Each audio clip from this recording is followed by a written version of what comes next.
kula ngopeni pitik doro. Yo. Selendang. Gede. Gede. Jare senengamu gede. Tapi kalau saya besar suara saya nanti gimana gitu kalau pagi. Alah itu. Wong ya suara cilik padha ae gimana kok ya. Tenggorokan saya tuh masih sempit Pak Yoyo. Iya sempit malah. Ayo gede. Iya. Belajar makan yang besar-besar ya. Iya.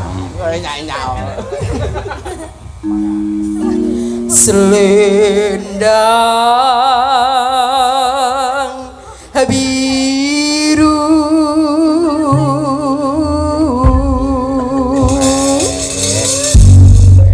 ternyata enak yang besar Pak Yoyo. Iya menurutmu. Iya. Dia ndak dintekne ya. Coba kembali ke Tiara ya. Cilik ae nduk aja melu gede. Tatapan janjimu sayang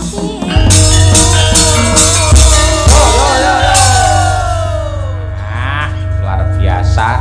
Waranggono cacah cik rok lupa mok 6 merantasi kabeh penggiring cik rok. Karo ngono ya karo batine sumber lho rene taslim jalan to. Kuwi Joko ngono kuwi lah terus kulamu pancen iya. Mulane kuwi njajal rokok mopo malah. Luar biasa Madangkara jangkep sowan wonten ing dalemipun Bapak Suwito ingkang lenggah wonten ing dusun Nyimput Purwosari Mbabatan Ponorogo anggenipun tasakuran ulang tahun perkawinan Mas 50 tahun sembah nuwun katresnanipun sembah nuwun nggih. Sami kalian Mbah Sukron menika tahun ngajeng menika insyaallah nggih ulang tahun Mas rencananipun badhe ngundang wayang orang Sriwedari sak pengrawite pisan. Nggih, komplit kok kae lek golekne dina praini lak malam Senin sok wayangan wayang wong malam Senin boyong ning Blitar. Wah, jan luar biasa. Mangsa borong Mas Imam. Kanca-kanca mangsa borong anggenipun ngopeni bincang wonten ing Karangjati Blitar. Nggih. Ketoke Mas Imam arep dapuk sekipu. Dadi sekupi. Mboten nggih, nggih. Nuwun. Sakmenika ngaturaken ingkang nuwun sewu klangenanipun Bapak Suwito menika jebul babakan ingkang seger-seger pamane kaya tayupan. Men napa niku Pak D Gareng men jumeneng ditayubke apa kae jenenge yen cara sragenan kae aku malah lali. Nino ya apa? Kijing miring, nggih kijing miring. Kijing miring. Suwi ra metu alah Pak. Kita. Ayo. Tapuk. Ayo. Kijing miring. Nggih.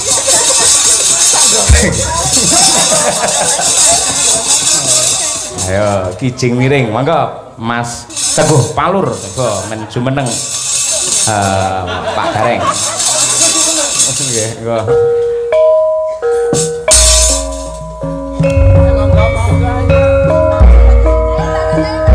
Tik, gayamu sok alim kowe ae.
Yo.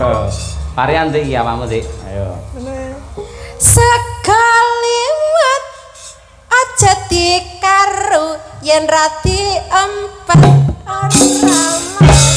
Ayo mas, aja ngono, aja ngono. Ayo mas, mas gareng. Antaring ulon apa setyane ngakon. Etan kali kulon ya kali mau.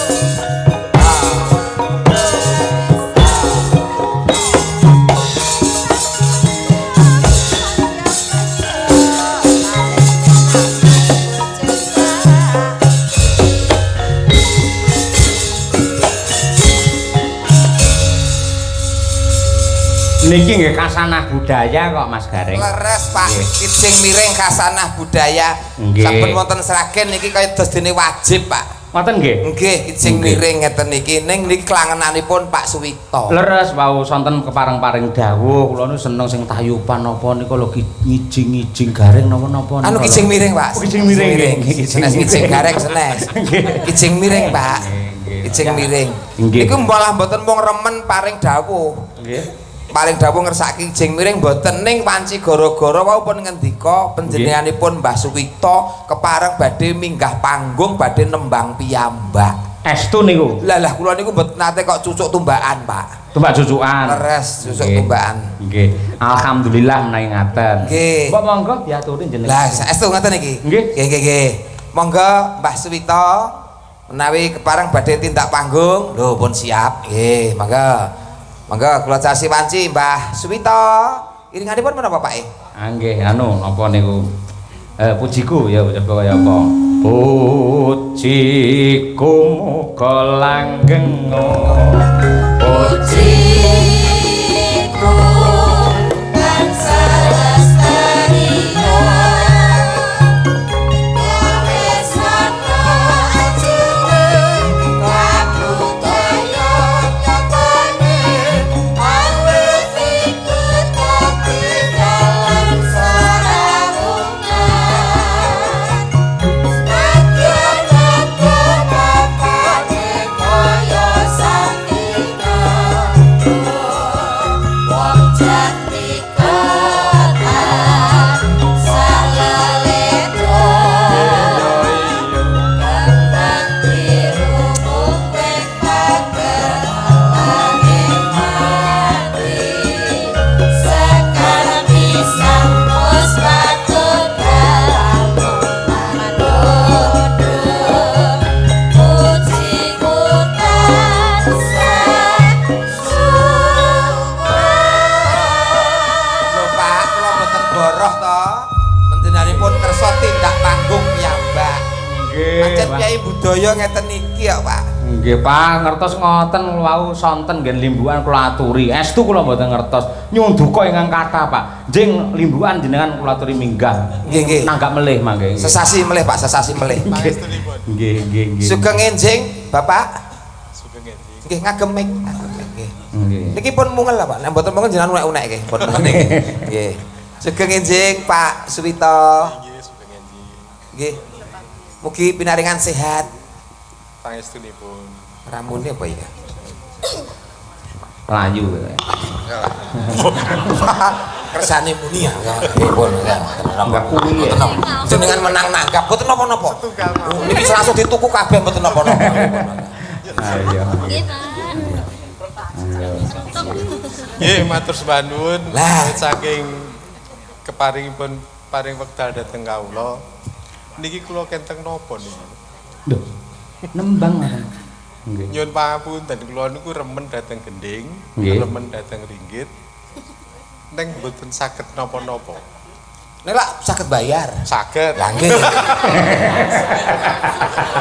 Yes, anu Langsung gareng. mawon Pak, langsung mawon. Ning Ini sekar- saged kangge contoh, Pak. Leres. Tegese wong tresno ki ora kudu dadak ngumbar swara aku cinta wayang, ayo kita lestarikan wayang. Ning meneng anteng kaya beliau Bapak ngerti-ngerti nanggap. Lho, ngeten niki Suri urip. teladan nggih. Nggih, suri teladan. Niki dadi ganjarane njing ben mapanipun swarga jajar Nabi Muhammad sallallahu alaihi wasallam. Nggih. Nek niku kesangeten, Mas. Lho, Kesangeten. mboten, Pak. Pancen wong nanggap wayang niku ganjarane swarga nggih, Pak. Ayo nggih. Leres. Nggih, Pak. Nggih. Niki promosi. Lah niku lanten panci magrib ndang sembahyang nyangkali nyangking timbo. Timbo, Ana sing alon-alon. urip nanggap wayang, suyen mati munggah Munggah swarga. swarga. Ngoten, Pak. Nggih. Ngaten nggih, niki rebat cekap mawon. Gandeng kula niku mboten saged, Pak. Saestu. Kula niku remen dateng gending, remen dateng wayang. Ning kula niku mboten saged nyanyi, mboten saged nembang. Nggih, ngeten. Napa malih joget. Ning ngeten, nyun sewu. Jiji. Ampun sewu, Pak, mboten nggih kula. Ngaten. Nggih. Niki mangke kula nyuwun gending ning Ah, nggih. nggih, Menapa? Pangkur Lombo. Oh, Nggih. pun ganti. Biasanya tambal ban.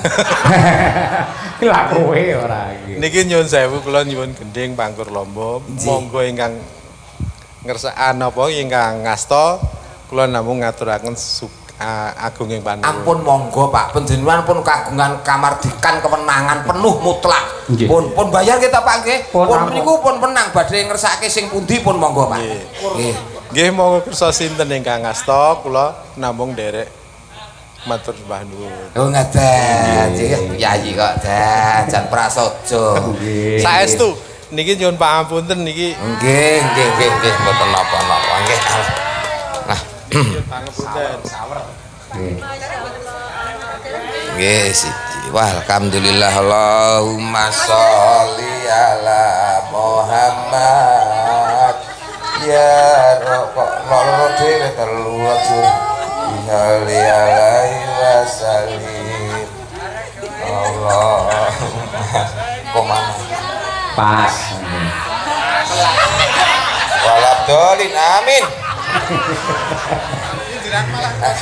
Malah, Pak, mboten kula pun malah napa, Pak? Pun sarwa kathah jenengan sing maringi kula ampun ngeten niki ngisi-ngisi. Alah nggih pun meksa malahan sampean. Nggih. Bola-balik. Nggih, matur nuwun nggih, Pak. Nggih. Nggih sinten ingkang ngasta kula derek. Nggih pestinipun ingkang dipun paringi paling kathah wau, Pak, sing ngasta, Pak. Nggih, wau sing paling kathah sinten? Ibu Kesi. Bu Kesi. Lah nggih pun monggo niku pun Bu Kesi sing paling. Nipun ingkang pikantuk rokok napa kudu nembang. Anu bener mangke ngasta joget. Oh joget, oh nggih bijaksana. Pangkor Lombok iki joget. Ora iso. Enake bare kok. Ayo. Coba. Mbak, matur nuwun, Mbah. Mbah Paswito, nggih. Matur nuwun. Nggih sehat selalu Mbah Swito kalian Mbah Putri, Mariati sembah nuwun katresnanipun. Mugi-mugi tansah pinaringan panjang yuswa. Ayo nggih. Piye, Reng? Keriyen Pak niki kudu digenahke, Pak niki nyangkut urip, Pak. Lah kok iso? Niki saweran kok akeh men kok nganti 2 yuta iki kudu digenahke iki saweran apa pelunasan niki? 2 yuta saking Mbah Swito. Oh, ngoten. Tenane lho. Nyicil 200, Pak. Badhe jangkepin apa? Mboten, Mboten, Pak. mboten. Kula niku ninggal tata krama, nungkak kali jenengan nganti jangkepi niku. Nggih.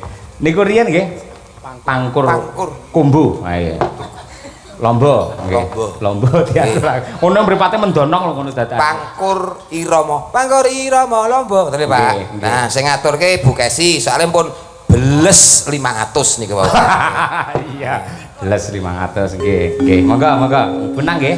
Nggih, monggo pangkur lomba pamendute Pak Swito ya.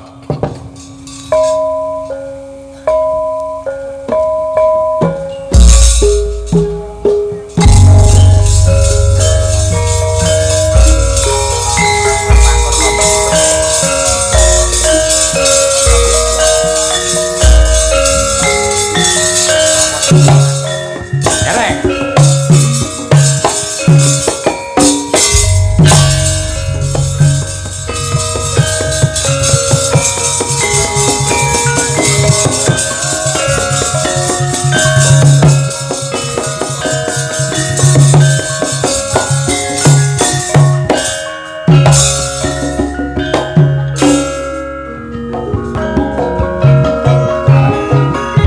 Pangkur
Inggih. Nek klangenanipun menika dawuh leres Mas Piyayi sepuh niku nggih ingkang mat-matan ingkang nyemek-nyemek kados mekaten Mas Gareng. nggih wong niki wancine nggih pun gara-gara tembunge saka raga-raga rasa. Nggih nggih. Diaturke sing klasik-klasik. Nggih. Ngeten niki wong nyatane diaturke klasik-klasik wonten ing pundi mriki niki Pak. Purwosari. Purwosari sing mriksani taksih full tegese niki pecinta utawa pemirsa wayang sejati nggih ngeten niki Pak. Pengamat wayang. Pengamat nganti gara-gara taksih lenggah sekeca.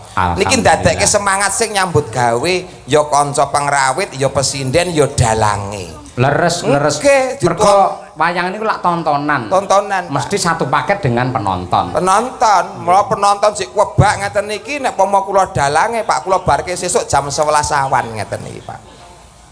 Lah terus sing bayari sapa? Nggih mboten enten. Nggih. Watone karo sampean Anu kula repot Pak mangke Pak. repot titip. Rasa tekan ngendi-endi. Nggih. Lah niku pancen katresnane Piyai Ponorogo wabil khusus ing Kecamatan Babatan menika menawi kalih wayang mindit saestu. Leres. Ngoten Ini niku. kok kabare kok 20 tahun lagi mulai wayangan niki to Pak. Nggih. Muga-muga niki awal yang baik dimulai dari keluarga Mbah Suwito. Nggih. Ngoten mengke saya sering wayangan wonten mriki. Saya ngrembaka wayanganipun ora mung 20 tahun pisan. Amin. Ngoten sing jalari panjenengane Mbah Suwito. Nggih. Ngoten niku. Padha karo Mbah Suwito ngeling-elingke karo warga masyarakate ayo eling marang budayane carane piye nanggap. Kaya panjenengane Mbah Suwito. Leres. Apa to pedahe pidato? Mari kita lestarikan budaya kita wayang yang adiluhung. Ora tau nanggap. Ya kecut, Pak. Nggih. Kecut. Ora perlu kakean gunem sing tanpa guna. Nggih. Kados Mbah Suwito ngerti-ngerti nanggap wayang. Yes, langsung nanggap. Nggih, dawuh leres. Nggih. Menika Mas Gareng wonten pamundhut sambel kemangi. Ya nggih, menika dipun aturaken coba kaya apa. Nggih. Genduk winong nawangsih, Nduk. Coba kaya apa, Nduk? Nggih. Monggo Cahayu. Kali-kali rasa jaran sikna ngeman-eman ayo dihemat di apa wi disimpen sik tenagane. Mergo lek juaran ngono kaya pancen ya kotos-kotos tenan. Ya ngono. Coba Kringete sing kotos-kotos. Ah iya, menyat Nduk, ora kudu disupoti ya ini support. Mboten ngagem spot Pak niki. Nggih pun para eruk nggih Pak nggih. Esuk. Nggih para esuk kami sosolen Pak. Nggih. Mang tuturi to winong niku. Lah pengen napa? Lho men dadi seniwati yang sehat lahir batin, bermoral, beretika yang tinggi. Lah niku kalih anu ben etuk pacar. Wis gitu. Tolong. Mosok ora untuk kabar, ora untuk pacar to. Ndak belum. Mau malah kabar iki wis gonta-ganti kok. Ndak. Nggih. Piye Pak Gareng ngene Pak Gareng? Nggih, mboten badhe nuturi sing pripun-pripun, ning sing penting niku lumadi nglestarekke budaya linambaran ati, insyaallah mengke langkung sae Pak hasilipun. Nggih. Ngoten Pak. Leres. Nggih napa mboten Pak? Leres. Malah manut agama niku nun sewu Piyai Putri jane mboten kudu nyambut gawe. Ning malah jenak pinarak wonten dalem yen perlu masak wae yen cara Arab ngono Piyai kakung sing masak. Niki lak tegese ngewangi perekonomian rumah tangga to Pak? Lah nggih tegese niku spesial. Iki diperbolehkan Pak. Nggih, leres. Nek ngugemi ngoten niku bukesi kudune teng dalem. Nggih. Loh, lek dhek ning dalem ning omah ya ora iso tenang. Kok masalah ra tenang? Mergo aku sesuk rampung panjangan nggo dhuwit mulih kuwi mbuh ning endi ngono. Nah, niku masalahe teng mriku niku, masalah terberate ngoten niku Pak. Lah iya. Mula saka kuwi nggih. Iki ngangge bawa ora nong ki nong? Napa niki? Anu sambel kemangi. Bawane napa? Kalau browsing teng Mbah Google niku belum ditemukan bawa sambel kemangi Pak. Belum ditemukan Pak. Oh iya. Heeh, ora apa-apa. Nek ngono diaturake langsung kemawon sambel kemangi. Kula aturaken dumateng sedaya para lenggah ngentasih jenak pinarak nenggani mangestoni dumateng pagelaran dalu menika. Mugi-mugi bapak-bapak ibu-ibu entasih pinarak lenggah tutuk mirsani wayang dipun paringi tutuk anggenipun momong putra wayahipun sedaya. Amin. Ugi pinaringan rejeki kang kathah berkah lan barokah. Amin. Oh niki sarana melek sarana kangge ndonga kok Pak. Leres. Nggih. Amin. Monggo. Yuk sambel kemangi. Nyanyos.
Sembah nuwun. Nggih.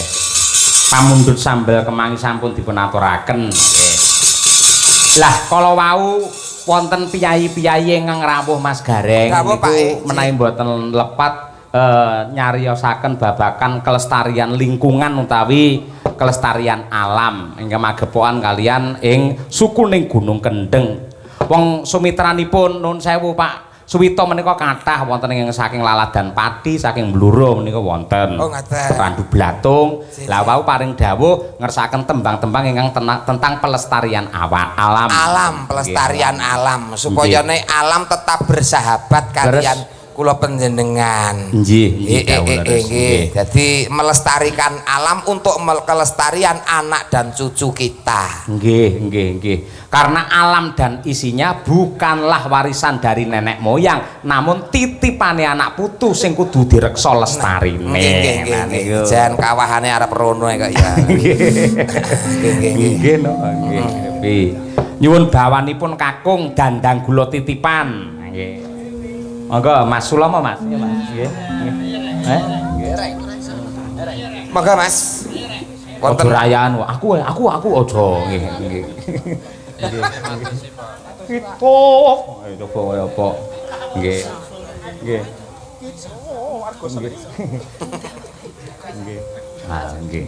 Tuntun kali Mas Daryanto aman. Picek tapi tuntun. Kuwi lho larase clok ora nggih. Nggih Mas. Kita among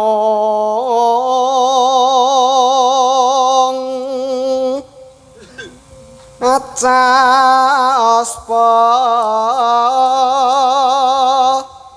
peling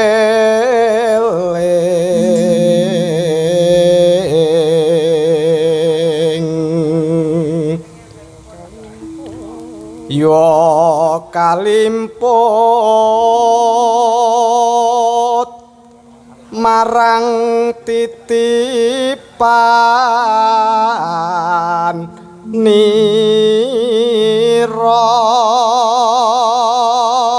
Ambak piyayine alit Mas Sulomo niku ning suarane arum wantene Pak. Nggih. Wis tenan kaya kaset Lokonanta. Lah nggih. Leres nggih. Arum manis. Arum manis. Martabak niku Pak. Mboten tegese ya suarane arum ya ana manis-manise ngoten lho. Nggih. Kang nyambung sejarahe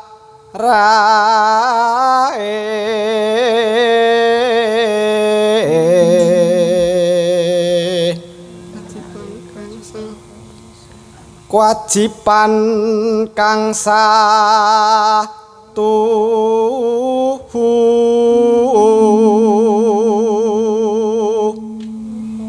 ngupakara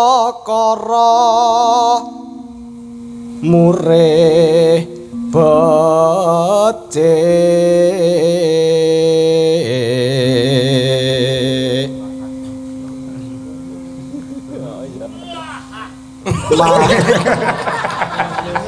Sae niki bakal entuk rezeki, Pak. Kok iso? Akhire nek wong bawa terus iringane nek wong angop karo watuk niku bakal mulih entuk rezeki gede, Pak. Nggih. Kuwi sik apik biasane pas suwepi no. Sip. Ayo Pak mulih wayangane elek. Iku rekotane arep tak potong nggon iki ajeng kula simpen. Nggih napa? Nggih nada dering HP. Iya. Bapak wi kali kuwi. Ki Mas. mamarti kau taman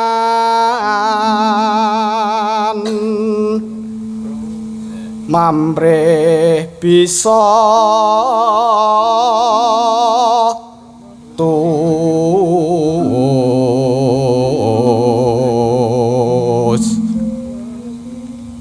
rumeksa titipan nira anak putu binuti murih lestari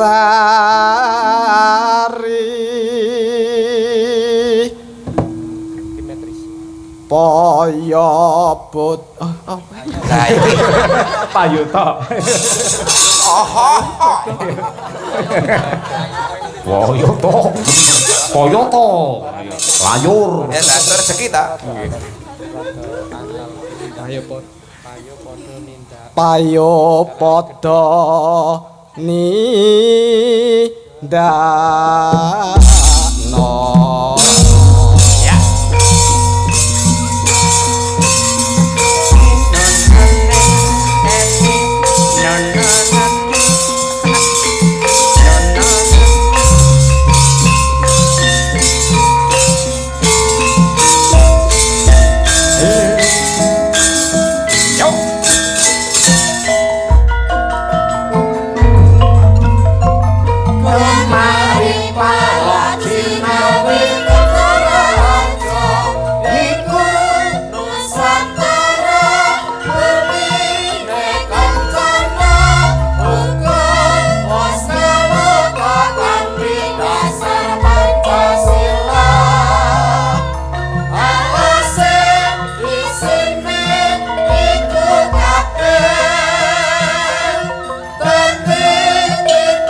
Salah satu sifat indah untuk manusia adalah penuh cinta kasih, dan cinta kasih tersebut tidak hanya sesama makhluk hidup namun juga terhadap lingkungan dan juga lestarinya alam, Mas Gareng. Leres nggih, sinergi alam kalian manusia. Nggih. Cinta kasih yang diberikan tidak hanya sesama manusia namun juga diwajibkan mencintai alam. Kalau kita mencintai alam, insya Allah alam pun akan memberikan kebaikan untuk kita. Nggih. Mila sosok menawi wonten piyai ingkang aduh iki anu cuacane tidak bersahabat. Janjane sing mboten bersahabat niku sing miwiti malah menungsane riyin. Oh ngoten. Rusake alam niku mergo saka pakarti lan napsune menungsa niku. Nggih, Nggih, mila saking kula menika. aja lali nebang satu pohon wajib nanam 1000 pohon. Nggih, dawuh leres. Niku jenenge napa penanaman kembali niku? Reboisasi, Pak. Reboisasi, kembali boisasi penghijauan. Lek reformasi. Reformasi,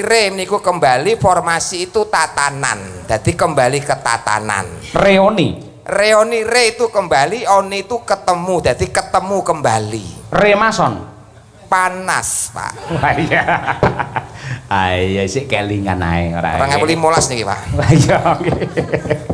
Niki jenengan ki kudu nyoro adate ya campur saren Dik. Ayo. Lah, pripun lah, Pak? Wanten no, tanjake nggih. duet kalih Waranggana. Saged Pak kula. Rara Jonggrang? Melah lah ngomong lara jonggrang to. Sak ambruke candine menisa kula. Nggih. Iso, Pak, iso. Nggih, nggih. Kalih sinten, Bapak? Bir, oke Bir. Oke, wah oke, sip. Oke. Niku kalih Jonggrange coba kaya apa. Nggih niku. Mbak Brigita Ayu. Pamane jenengan sebagian apa berarti? Kula Bandung Delontong Woso. Bondowoso ya, Mas. Bondowoso ki nek gagah gedhe dhuwur entene semanten ya Delontong Woso. Oh iya.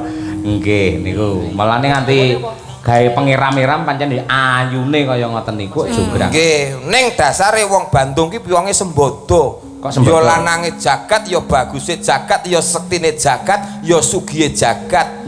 Apa wae sing dikersake sing disuwun kalian si Rara Jonggrang kabul kabeh diparingke kalian si Rara Jonggrang. Tapi kan aku ora tresno, tapi kan Jonggrang kan ora tresno karo Bandung. Ya tapi kan akhirnya terus gelem mergo njaluk bebono kuwi mau. Tapi kan gak sida. Lah sebabnya enek to kok ketapi. Lah ora sidone sebabnya apa? Ya moh.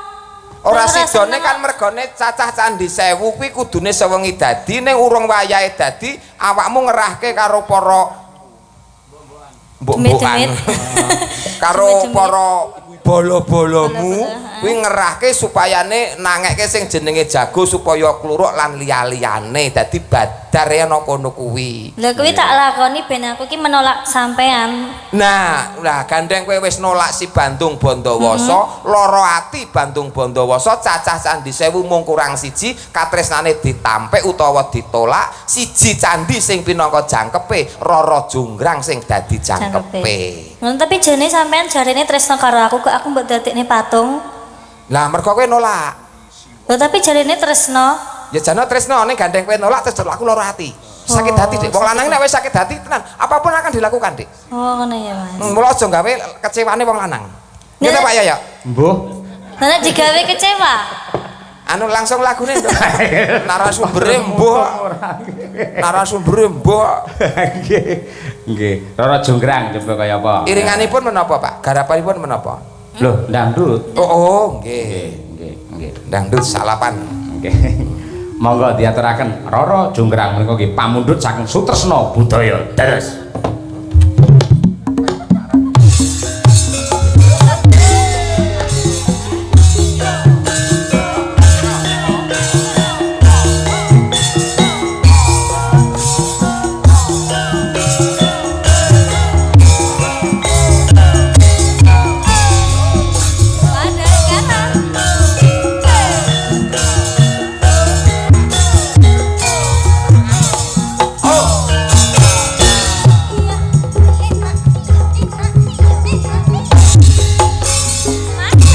Rara Jonggrang kowe pancen ayu tenan. Ora mokal akeh kang nandang kasmaran. Waspadakno prajuritmu kalaparan. Mula kowe dadi wanita boyongan.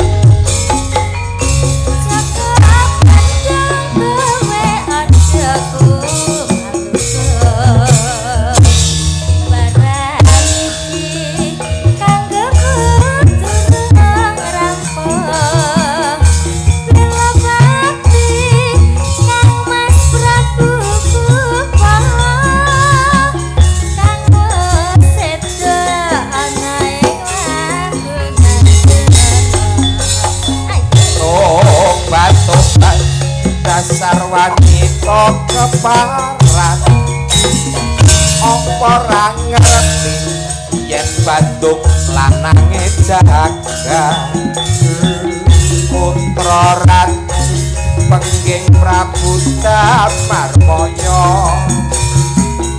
aku duwe aji sakti Padawasa Rara Jonggrang manungsa sun mundur garwa Jaga Bandung aku duwe bebenah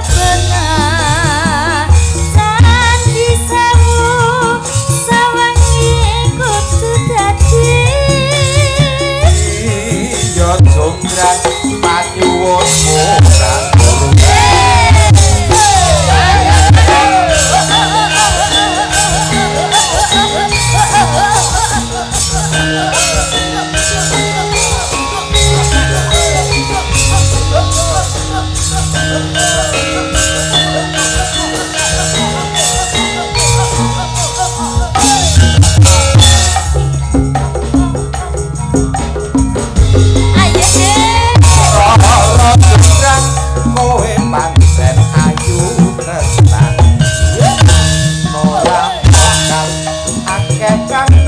Pandang kasmaran wasadakno prajuritmu kalah perang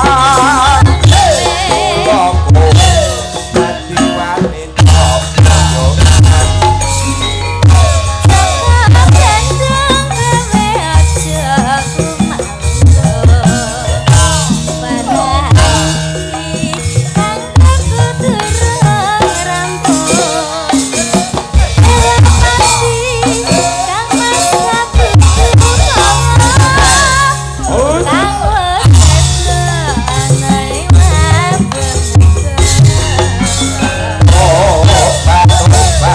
dasar wanita keparang ora ngerti yen Bandung lanange jaga putra ratu pengking Prabu Dasamoyo aku duwe aji sakti Pandawasa Rara Sukma manungsa Sundha